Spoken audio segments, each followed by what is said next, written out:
Welcome back to the channel. With me today again is Melissa McDonough running for the 38th Congressional District here in Texas, which is in the northwest section of Harris and Montgomery County, down around Houston. Welcome, welcome back, Melissa. Thank you. I appreciate that. Quick clarification. We are only in Harris County, but we do border Montgomery County, so we are that northwest area. All right. I apologize for that. And today I wanted to talk with you about the affordability crisis and as it applies in particular, you're a realtor, so housing is a big problem with affordability.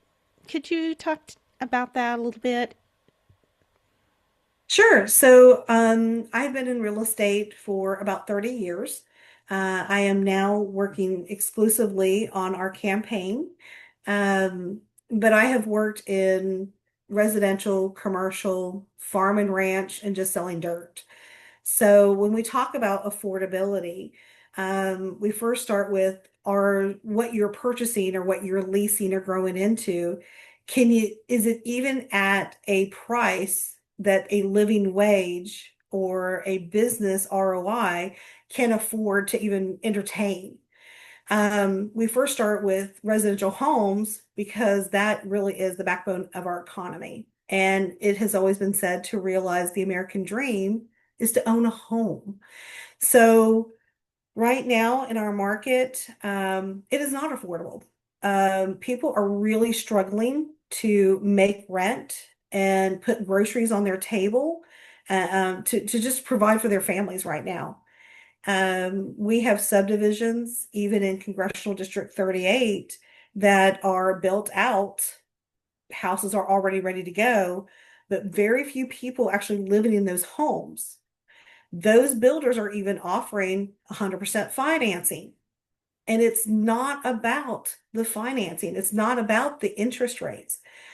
They don't have a living wage to be able to make the monthly payment. And that is not just the house, but it's the insurance, the taxes, the maintenance, that the actual total amount of owning a home is simply unaffordable. And we need to work on that. And Congress could really do something to help spur that market along. I don't agree with the people who say we just need more houses. No, we have houses. We need affordable homes, which means we need those prices to be affordable for all levels of economics. Also, we need programs, finance programs that match our current need. And we don't have those right now. Back when Carter was president, there was a program then that really pushed home affordability at that time. And I think that was like a 235K program. Don't quote me on that, but it's something that we need to study and that we can come up with a program like that to really help buyers be able to get in homes quickly. We've got houses that are ready to go. We've got people who are homeless. We have people who need housing. This is a win-win. Public housing also should be looked at. We have commercial property that, again, is sitting on the dirt, unoccupied. These can have multiple uses if we just use a little bit of creativity and a little backing from Congress. We can really spin the economy with the housing and with the commercial market even. I mean, it's so much cheaper to get people housed than it is to incarcerate them. Oh, by far. And especially being in Texas, we are using private prisons outside our state even, which is not only is that very expensive, but it also leads to a judicial kind of crisis where, okay, you broke the law in Texas and you're in prison for that, but then we moved you to, say, Louisiana, where that's not against the law, but yet you're in prison for that. So it really doesn't, it's a judicial crisis that we really need to be looking at. What are some of the other ways that we can address affordability and housing? I think about when we watched that debate between J.D. Vance and Tim Walz. J.D. Vance kept talking about affordable housing, and I thought, well, who's going to build your houses when you've deported all the people working in construction? Right. And those are trades that are what I call legacy trades. You know, their dad did it, their grandfather did it. It's not something that you go to school and say, hey, how do I build roof trusses? In this area, your brother does it. Your son who's graduated from high school, he's already learning how to do that. And when we deported those trades, we made building, period, way more expensive. And access to that material we made even more expensive because we now have tariff wars. So getting steel, that's a huge tariff. Sheetrock, tariff. Faucets, tariff. Light fixtures, tariff. So when you start adding all that on top, and then you're not even giving people a living wage to begin with before we even started all of this, there is no affordability in that math. We have to really do something different to change how we build, who we train, how we educate, how we pay for it, how we insure it. Right now, in the last couple of years, insurance has almost quadrupled for most families. I look at our elders who are age 65 and older on fixed incomes, and then they got their insurance bill, and they're going, I paid for my house before I retired. I was privileged to be able to do that. I planned for that. But I did not plan for my insurance bill to be four times the amount. So now they can't even afford to live in the house that's paid for. That is ridiculous. And there, again, there are ideas and programs that even I have concepts of that we could utilize and leverage to bring down those costs. Um, when we did away with FEMA, FEMA is 30 agencies, and that's significant here in 38 when we have hurricanes. The federal government dissolved that, and now they have said the state of Texas, you're to pay for your own FEMA. So if you have a hurricane that comes in, you better have your fund ready to go to take care of all that. We don't even have a process in place to take care of it. So again, affordability has all these other components in it to Right. be able to live in a home or have a business here in Texas. I mean, what are we going to do after the next hurricane? We got by, we were lucky this last session, but Harvey was just not that long ago. No, and I still see homes and businesses that still have not repaired from Harvey. They're still waiting for whether it be paperwork or assessment or ownership or disbursements. But that was an awful storm for Houston and for Congressional District 38. I personally flooded, and I'm almost at the highest point in our county. So I always say it's not if you will flood, but when will you flood. So make sure you have flood insurance. So Right. riddle me this, Batman. You pay your flood insurance directly to FEMA, but FEMA doesn't fund you anymore. Where am I supposed to send my check this coming year? Because that's due first quarter of next year. Mm. We don't know. I Wow. That's really kind of scary.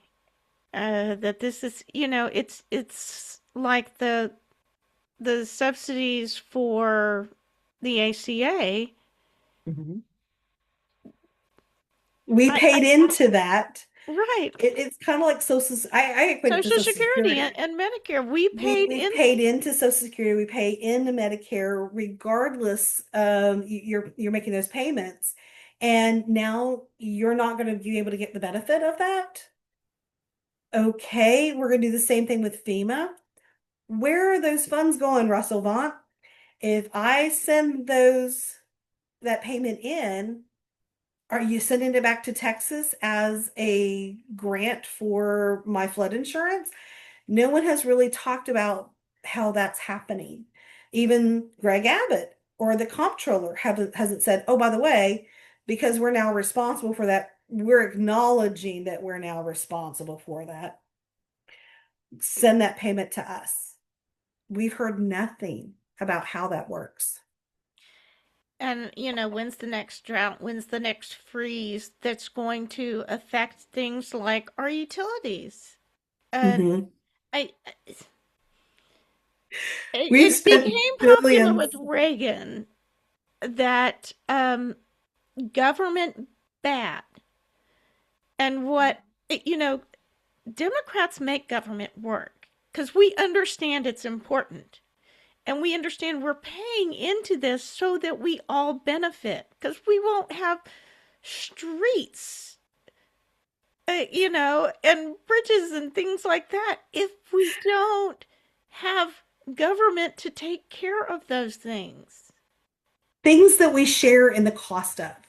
And that's where I start when some residents and stuff will talk about, well, I don't want to pay taxes anymore. And I'm like, okay, so when your house is on fire, make sure you grabbed your wallet. Because when the fire truck shows up, you're going to need to swipe your credit card for them to put it out. Are you ready for that? That's what our taxes help pay for. I like to eat. I don't want to go to the dairy farm to get my milk or over here to the chicken farm to get my chicken and my eggs and so forth. I like going to the big box store called HEB and the road that takes me there. But we share in that. We share in that expense and in that ability and that privilege of being able to have those things. So And yeah, I would like to know that there is, the FDA and so forth that's out there making sure that the meat that I'm buying is not diseased. yeah. So in this past August, you may not have seen the headline. So the big buzzword in farming was the screwworms.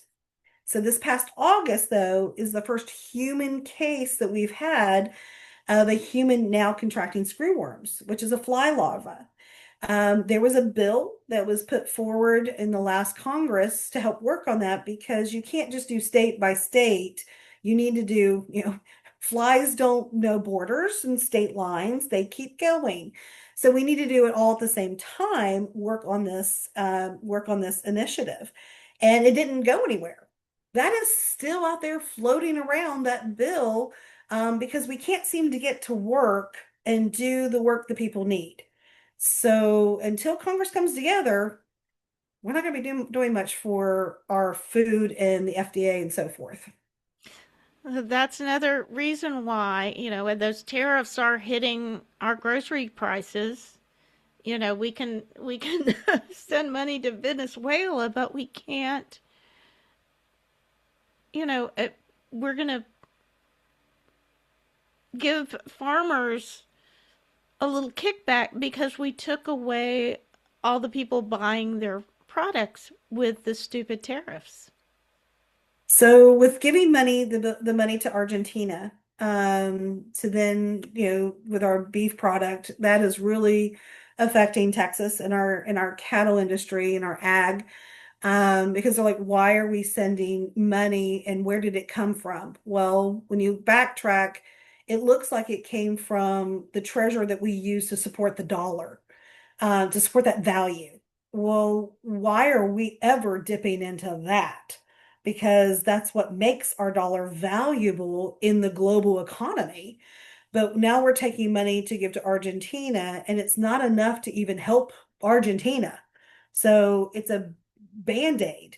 But now we're going to buy their premium beef, not ours. And hey, we're Texas. We have premium beef here.